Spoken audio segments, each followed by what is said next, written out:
नमस्कार।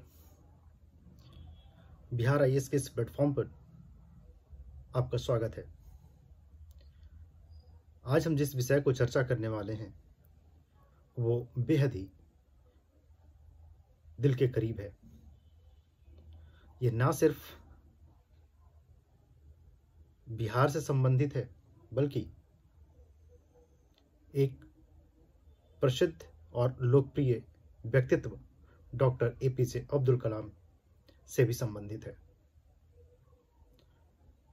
जैसा कि आप जानते हैं कि डॉक्टर एपीजे अब्दुल कलाम का जन्म 15 अक्टूबर 1931 को हुआ था।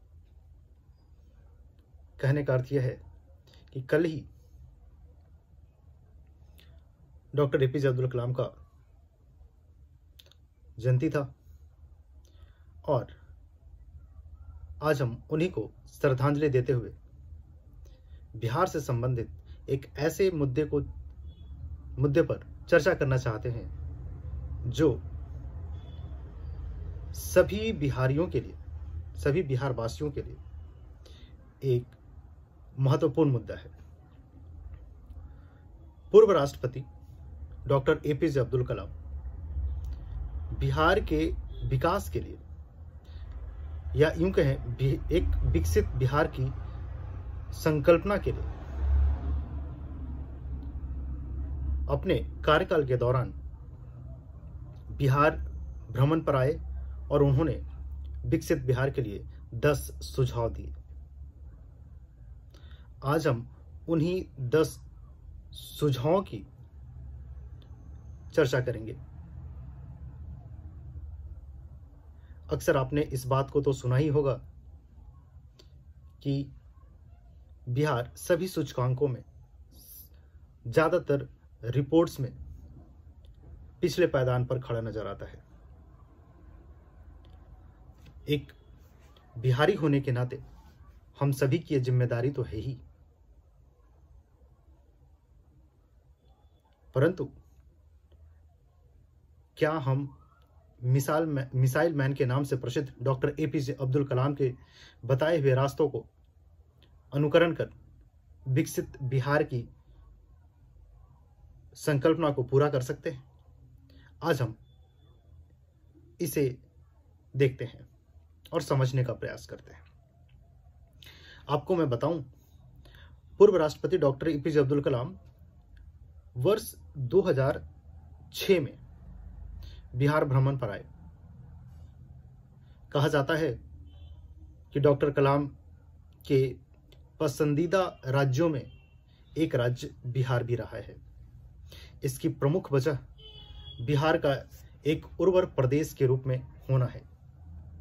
हमारी भूमि, हमारे माइंड्स, ये सभी उर्वर हैं। साथ ही साथ उनका यह मानना था कि इस प्रदेश में विकास के बेहतर प्रतिमान स्थापित करने के सारे आधार मौजूद हैं और इसीलिए उन्होंने विकसित बिहार के लिए 10 सुझाव दिए थे।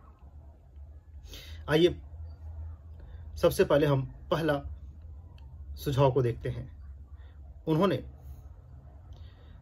पानी की बेहतर उपलब्धता, उर्वर भूमि और मेहनतकश बिहार के लोगों का बेहतर प्रबंधन कर कृषि पर विशेष ध्यान दिए जाने की बात कही थी। डॉक्टर कलाम का यह मानना था कि बिहार देश में दूसरी हरित क्रांति की शुरुआत कर सकता है। आपने देखा होगा कि पिछले कुछ वर्षों में बिहार को कुल 5 कृषि कर्मण पुरस्कार मिले हैं। यह वही दौर है जब नीतीश कुमार की शासन की शुरुआत हो रही थी और उस समय के तत्कालीन राष्ट्रपति डॉक्टर कलाम थे। तो पहला, कृषि पर जोर देने की बात कही गई। दूसरा, दुग्ध उत्पादन में बढ़ोतरी कर डेयरी प्रोडक्ट को सब लोगों तक पहुंचाने के लिए Bihar state cooperative milk production federation, जिसे हम कॉम्फेड के नाम से जानते हैं, को सभी 38 जिलों में अपनी सक्रियता बढ़ानी चाहिए। हालांकि कॉम्फेड की स्थापना 1983 में हो गई थी, परंतु इसकी पहुंच बिहार के 38 जिलों तक नहीं है।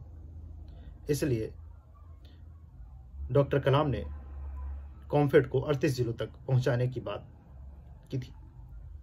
हमने इसमें भी बढ़ोतरी देखी, बिहार में बढ़ोतरी देखा है। तीसरा, शिक्षा पर विशेष ध्यान देने की आवश्यकता को लेकर साक्षरता दर को तत्कालीन 47.5% से बढ़ाकर 2010 तक 75% तथा 2015 तक 100% करने की बात कही थी। परंतु वर्तमान में बिहार की साक्षरता दर 61.8% ही है। अभी भी हम अपने लक्ष्य से पीछे हैं। हालांकि राज्य सरकार के द्वारा इस पर बहुत सारी योजनाओं के साथ साथ इसे बेहतर बनाने के प्रयास जारी हैं।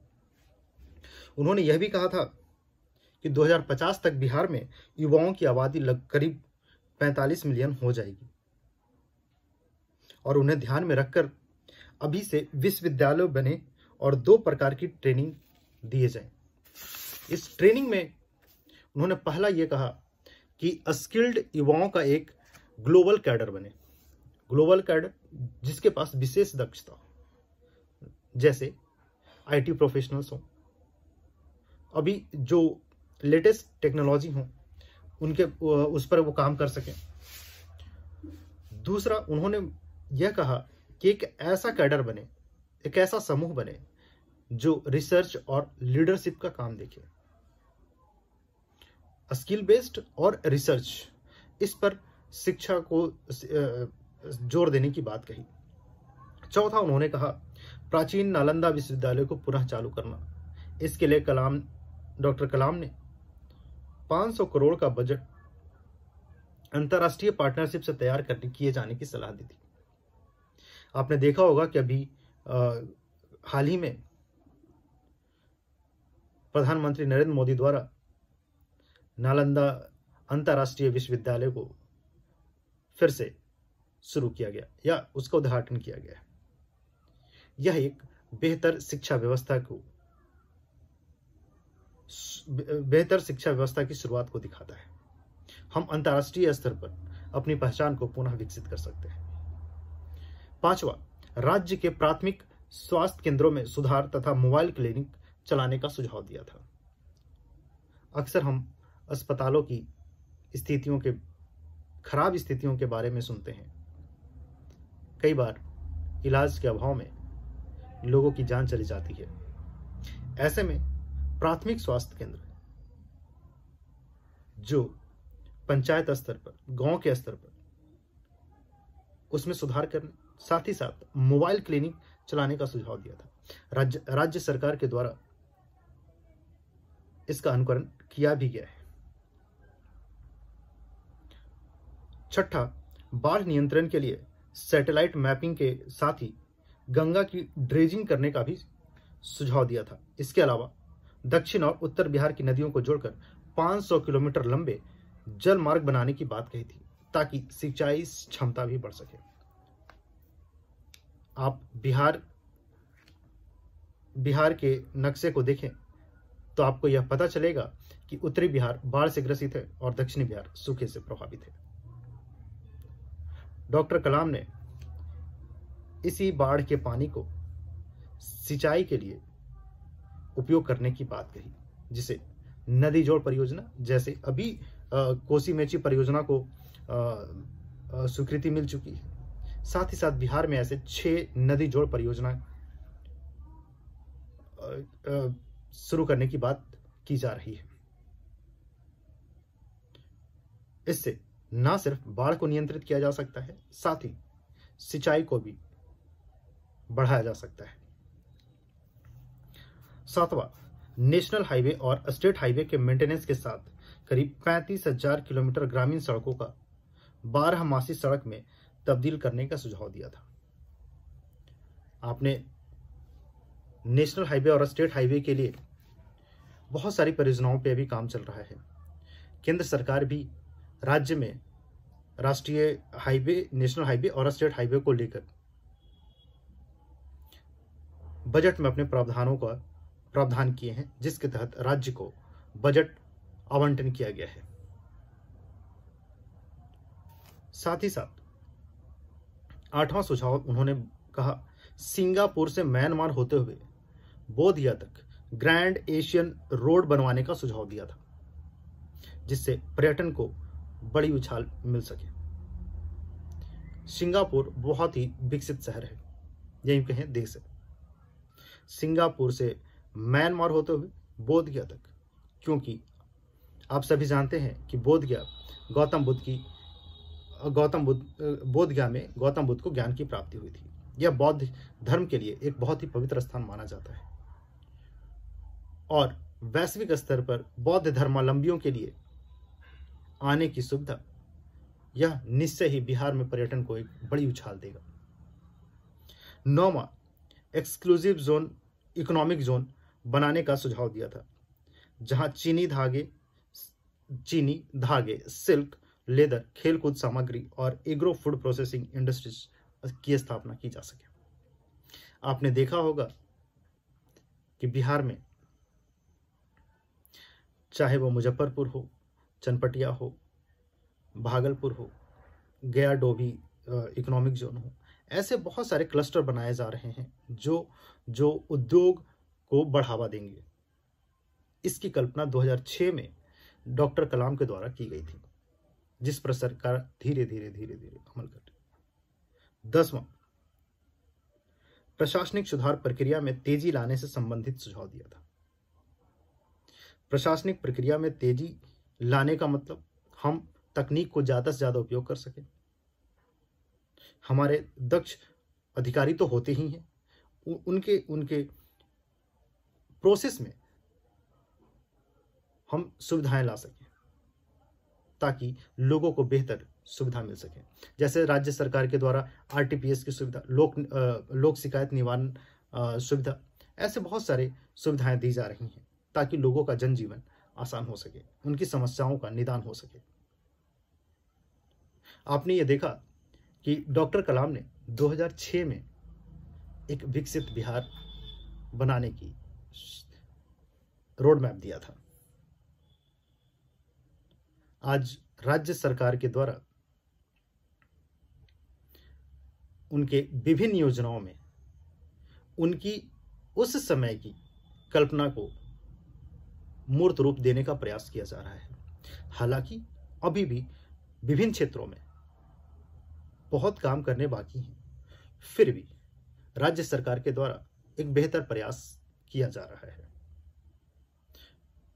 विभिन्न क्षेत्रों में हमने विकास तो देखा ही है। हमें एक विकसित राज्य के पैमाने तक या मानक स्थापित करने तक अभी बहुत सारे काम करने हैं। राज्य सरकार उस ओर अग्रसर है। केंद्र सरकार के साथ एक बेहतर संबंध स्थापित कर विभिन्न परियोजनाओं पर, विभिन्न योजनाओं को धरातल पर लोगों तक पहुंचाने की कोशिश की जा रही है। ऐसे दूरदर्शी मिसाइल मैन के नाम से प्रसिद्ध डॉक्टर APJ अब्दुल कलाम की जयंती पर उनको विनम्र याद करते हुए एक विकसित बिहार की कल्पना उनके बताए गए सुझावों पर अनुकरण करते हुए किया जा सकता है। इस अंक में इतना ही। खुश रहें, अपना ख्याल रखें। तब तक के लिए धन्यवाद।